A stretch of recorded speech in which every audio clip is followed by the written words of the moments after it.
Assalamu alaikum and welcome back to the physics session by Abdul Munif.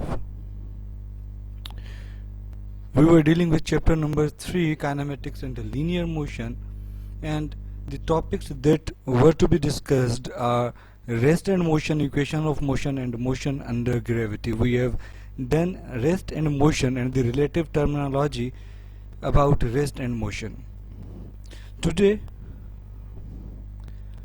we are going to learn about equations of motions, or Newton's equations of motions. Equation of motion, if I talk about equations of motions, there are three general equations of motions.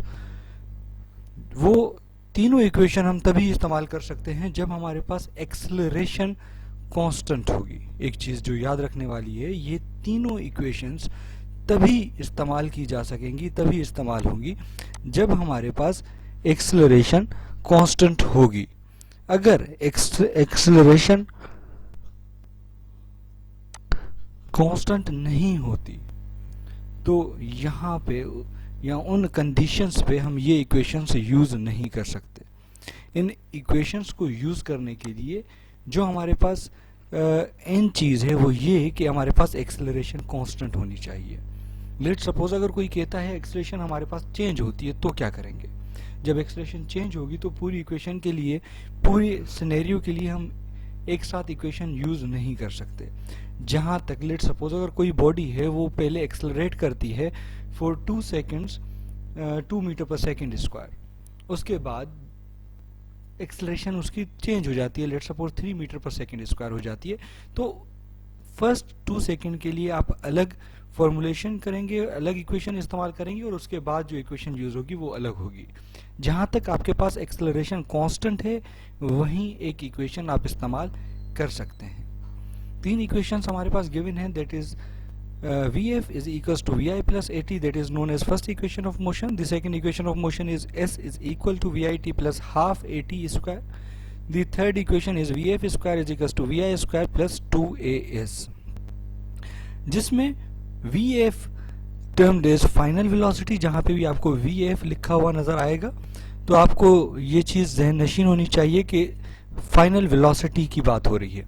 Vi की बात करूँगा तो initial velocity है. अगर small a लिखा हुआ है तो हमारे पास ये एक्सेलरेशन कहलाएगा और small t denotes the time taken during the acceleration. एक एक्सेलरेशन के लिए कितना टाइम यूज़ हुआ, ये वो टाइम नहीं होगा जो टोटल स्पेंड हुआ. एक एक्सेलरेशन के लिए एक्सेलरेशन जब तक हुई है, लेट सपोज 2 मीटर पर सेकेंड स्क्वायर की एक्सेलरेशन 2 सेकेंड के लिए हुई है, तो वहाँ पे 2 सेकेंड इस्तेमाल होंगे. टोटल टाइम हम नहीं लेंगे. जहाँ पे एक्सेलरेशन की बात होगी उस एक्सेलरेशन का टाइम डोमेन हम नोट डाउन करेंगे यहाँ पे. इसके बाद आते हैं डेरिवेशन. लेट सपोज आपके पास सवाल आ जाता है कि ड्राइव करें फर्स्ट इक्वेशन ऑफ मोशन या सेकंड इक्वेशन ऑफ मोशन या थर्ड इक्वेशन ऑफ मोशन. तो तीनों इक्वेशन ऑफ मोशन को ड्राइव करना आना चाहिए. ये आपके पास इंपॉर्टेंट क्वेश्चन है. तकरीबन पेपर में हर मरतबा आपके पास आता है सवाल. कभी कभी बोला जाता है सेकंड इक्वेशन ऑफ मोशन को ड्राइव करें, कभी थर्ड इक्वेशन ऑफ मोशन को, और कभी कभी first equation of motion drive करने के लिए आपके पास आती है. तो आपको पता होना चाहिए इक्वेशन ऑफ मोशन ड्राइव किस तरीके से हो रही है. This derivation is basically done by analytical method. ये एनालिटिकल मेथड कहलाता है. इसके अलावा भी इस इक्वेशंस को हम ड्राइव करते हैं थ्रू थ्रू इंटीग्रेशन के थ्रू हम इसको ड्राइव करते हैं. लेकिन यहाँ पे इस मौके पे, इस क्लास के अंदर जो हम डिस्कस करेंगे that is drive the equations bye analytical method. Analytical method के थ्रू हम इस इक्वेशंस को ड्राइव करेंगे. हम सपोज कर रहे हैं for first equation of motion, suppose a body is moving with initial velocity Vi. Let suppose कोई एक गाड़ी है यहाँ पे खड़ी हुई है और यहाँ पे चलना उसने स्टार्ट किया, जहाँ पे हमने टाइम नोट कर लिया, और उसने चलना स्टार्ट किया for time t 2 second 3 second के लिए. तो उस जगह पे जहाँ पे मैं इसके एंड पॉइंट ले रहा हूँ that will be known as its final velocity. And point इसकी हमेशा फाइनल वेलोसिटी कहलाएगी और जहाँ से स्टार्ट लेंगे वेलोसिटी का that will be known as initial velocity. तो इनिशियल वेलोसिटी को हमने डिनोट किया है Vi के साथ और फाइनल वेलोसिटी को डिनोट किया है Vf के साथ. कितना टाइम लगा हमें? t टाइम लगा. t कुछ भी हो सकता है, 2 सेकेंड 3 सेकेंड. अभी हमें उससे कोई गर्ज नहीं है, हमें इक्वेशन ड्राइव करनी है और एक्सेलरेशन जो है हमारे पास दैट इज a. तो मुझे पता है कि चेंज कैसे किसी चीज़ में से निकालते हैं. तो फाइनल को इनिशियल से जब माइनस करेंगे हमारे पास चेंज आ जाएगा. तो change in velocity of a body will be equal to Vf minus Vi, because Vf is the final velocity of that body and Vi is equal to initial velocity of that body. Change in velocity of a body in unit time, एक unit time में कितना उसमें change आया तो divided by T कर लेंगे, हमें पता चल जाएगा कि एक वेलोसिटी में टाइम के रिस्पेक्ट से कितना चेंज आया तो divided by T. But we know that the change of velocity per unit time is known as acceleration. पहले हम ये डेफिनेशन पढ़ चुके हैं फर्स्ट क्लास में चैप्टर नंबर 3 की, कि change of velocity with respect to time is known as acceleration. तो इसी का मतलब है कि ये चीज जो मेरे पास गिवन है Vf minus Vi divided by T, that is known as acceleration. तो मैं लिख सकता हूँ acceleration is equal to Vf minus Vi divided by T. T यहाँ पे डिवाइड हो रहा है तो मुझे पता है इक्वेशन की एक तरफ जो चीज मल्टीप्लाई होती है वही चीज इक्वेशन की दूसरी तरफ डिवाइड होगी, और एक चीज जो इक्वेशन के एक तरफ डिवाइड हो रही है वो दूसरी तरफ जाके मल्टीप्लाई होगी. तो ये यहाँ पे टी डिवाइड में तो वहां जाएगा तो मल्टीप्लीकेशन में ए के साथ मल्टीप्लाई हो जाएगा, तो हमारे पास होगा AT is equal to VF minus Vi. वैसे ही जैसे ऊपर लिखा हुआ है वैसे ही मैंने नीचे लिख दिया, सिर्फ टी यहाँ पे डिवाइड हो रहा है जो वहां जाके मल्टीप्लाई हो जाएगा. अगर मैं इसको और अच्छे तरीके से लिखना चाहूँ जिस तरीके से मेरे पास first equation of motion given है, that is VF is equal to Vi plus AT, तो देखा जाए तो सारी चीज़ें मेरे पास यहाँ पे गिवन है, सिर्फ इसको मैनिपुलेट करूँगा, सिर्फ आगे पीछे करूँगा ताकि मेरे पास वही फॉर्म आए जिस फॉर्म को मैं देखना चाह रहा हूँ. तो मैंने क्या किया, VF यहीं पे रखा, Vi यहाँ पे माइनस है तो उस तरफ जाएगा पॉजिटिव हो जाएगा, तो ये मेरे पास आ गया Vi plus AT. VF is equal to Vi plus AT. This equation is known as first equation of motion. जब भी आपके पास आएगा कि derive first equation of motion तो आप इसी तरीके से ड्राइव करेंगे.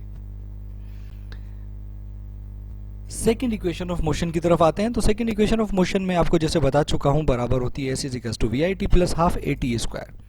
सबसे पहले मैं सपोजिशन वही सपोजिशन करूंगा. इसमें एक चीज का इजाफा है दैट इज डिस्प्लेसमेंट. ये S यहाँ पे वाजे करता है डिस्प्लेसमेंट को, डिस्टेंस को नहीं, डिस्प्लेसमेंट को. आप अभी इस लेवल पे जो पढ़ेंगे S को डिस्टेंस भी लिखते हैं, डिस्प्लेसमेंट भी लिखते हैं, लेकिन जैसे ही आप बड़ी क्लासों में जाएंगे तो आपको ये पता चलेगा कि ये जो S है that basically denotes displacement not the distance. लेकिन इस लेवल पे डिस्टेंस और डिस्प्लेसमेंट में इक्वेशन में हम फर्क नहीं करेंगे. तो मैं लिख देता हूं कि suppose a body is moving with initial velocity Vi. Initial velocity मुझे पता है Vi होती है. Under constant acceleration A, acceleration A है हमारे पास for time t, such that the final velocity becomes Vf after covering the distance S. S distance cover करने के बाद ये चीज कहलाती है. तो यहाँ पे S यानी कि डिस्टेंस का इजाफा हुआ क्योंकि इक्वेशन में मुझे डिस्टेंस दरकार है. तो एवरेज वेलोसिटी मुझे पता है कि किसी भी चीज का जब एवरेज लेते हैं तो क्या करते हैं, अगर दो चीज का एवरेज ले रहे हैं तो दो चीजों को आपस में ऐड करके 2 से डिवाइड कर लेते हैं. 3 चीज का एवरेज लेते हैं तो 3 चीजों को आपस में ऐड करके 3 से डिवाइड कर देते हैं. अगर 4 चीजों को एवरेज ले रहे हैं तो 4 चीजों को आपस में ऐड करके 4 से डिवाइड कर देते हैं. तो यहाँ पे हमारे पास 2 चीजें गिवन है, एक इनिशियल वेलोसिटी और फाइनल वेलोसिटी. 2 चीजें मौजूद हैं, 2 वेरिएबल मौजूद हैं, 2 पैरामीटर मौजूद हैं, तो 2 से डिवाइड होगा. तो Vi plus Vf divided by 2 that will be known as average velocity of that body. लेकिन मैं आपको बता चुका हूं कि वेलोसिटी जो है वो बराबर होती है S अपॉन टी के. अगर मैं यहाँ से डिस्टेंस की वैल्यू निकालना चाहूँ, डिस्प्लेसमेंट निकालना चाहूँ, तो टी यहाँ पे डिवाइड हो रहा है, वहां जाके मल्टीप्लाई हो, यानी कि S will be equal to VT. तो वही चीज मैंने यहाँ पे लिखी है, S is equal to VT. Therefore S will be equal to, यहाँ पे V कौन सा है, V फाइनल या इनिशियल नहीं, यहाँ पे एवरेज वेलोसिटी की बात होगी. जब भी S is equal to VT की बात होगी that's mean we are talking about average velocity, और एवरेज वेलोसिटी बराबर है initial plus final divided by 2 के. तो इसी फॉर्मूले में मैंने V की वैल्यू पुट कर दी. एवरेज वेलोसिटी की वैल्यू जब मैं पुट करूंगा तो मेरे पास कुछ ये फॉर्म आ जाएगी, S is equal to Vi plus Vf divided by 2, और T फॉर्मूले में मौजूद था, मैंने यहाँ पे मल्टीप्लाई करवा दिया. According to first equation of motion Vf की जो वैल्यू है वो बराबर है Vi प्लस AT के. तो मैं Vf की जगह पे लिख सकता हूँ Vi प्लस AT. वही किया मैंने यहाँ पे कि Vi वैसे ही लिखा हुआ है, Vf की जगह पे मैंने लिख दिया Vi प्लस AT.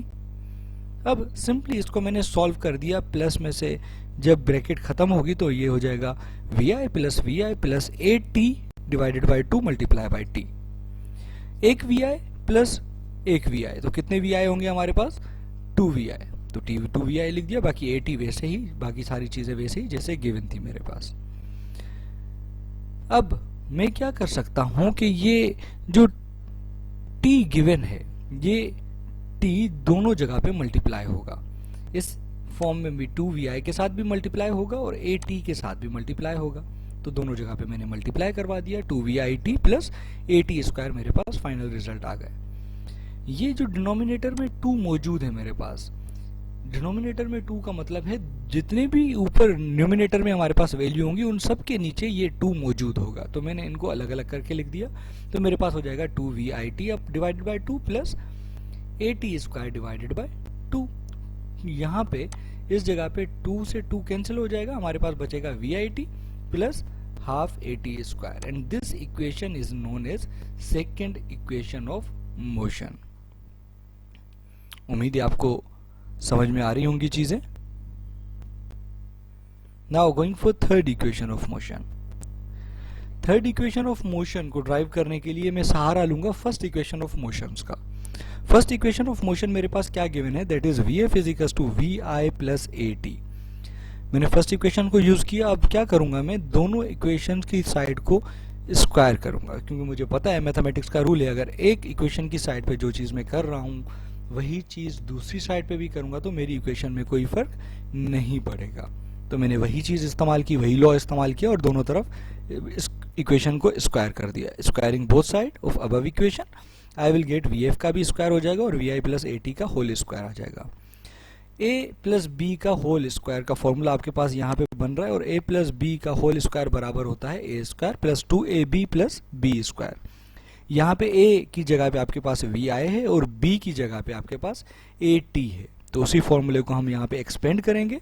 तो V F square will be equal to we I square plus two फॉर्मूले का, ए का मतलब वी आई और बी का मतलब ए टी प्लस बी का square that is A T whole square. So V F square will be equal to we I plus two we I A T plus A square and T square. इसके बाद इसको थोड़ा और solve कर देते हैं। मुझे पता है अगर कोई भी चीज़ मल्टीप्लाई भी करवाऊँ और डिवाइड भी करवाऊँ तो मेरी इक्वेशन में कोई फर्क नहीं पड़ेगा। तो यहाँ पे टू को डिवाइड भी करवा दिया और मल्टीप्लाई भी करवा दिया। अगर दोबारा मैं वही फॉर्मूला लाना चाहूँ तो टू आपस में कैंसिल हो जाएगा, दोबारा मेरे पास वही फॉर्म आ जाएगी।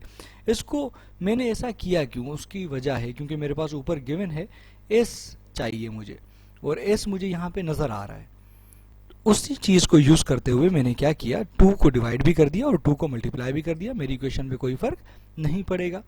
अब अगर इन दो वेरिएबल्स को आप गौर से देखें तो आपके पास कुछ कॉमन आ रहा है, आपके पास कॉमन आ रहा है टू, आपके पास कॉमन आ रहा है ए, और एक और चीज़ जो कॉमन आ रही है दैट इज टी, लेकिन मैं टी यहाँ पे कॉमन नहीं लूंगा क्योंकि जो चीज़ मुझे चाहिए वो टी को कॉमन लेने के बाद मेरे पास नहीं बचेगी।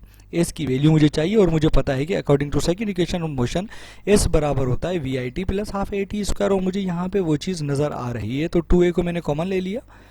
फर्स्ट पार्ट में मेरे पास ए और टू कॉमन आ गया, बाकी बचेगा मेरे पास v i multiply by t, तो मेरे पास फर्स्ट पार्ट में आ गया वी आई टी।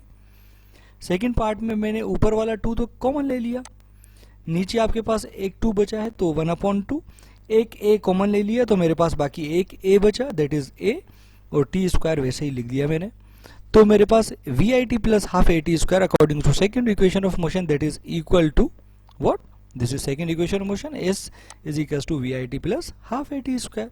तो मैं v I T plus half A T square की जगह पे एस लिख सकता हूँ, तो मैंने वही किया, वी आई स्क्वायर वैसे ही लिख दिया प्लस टू ए, और इस पूरी वेरिएबल की जब बजाय हमारे पास आ गया एस। तो V F square will be equal to we I square plus two A S, that equation is known as third equation of motion. उम्मीद है आपको चीज़ें समझ में आई होंगी। अगर इस लेक्चर में आपको कोई चीज़ समझ में ना आई हो, you can ask me questions, I am here always for you.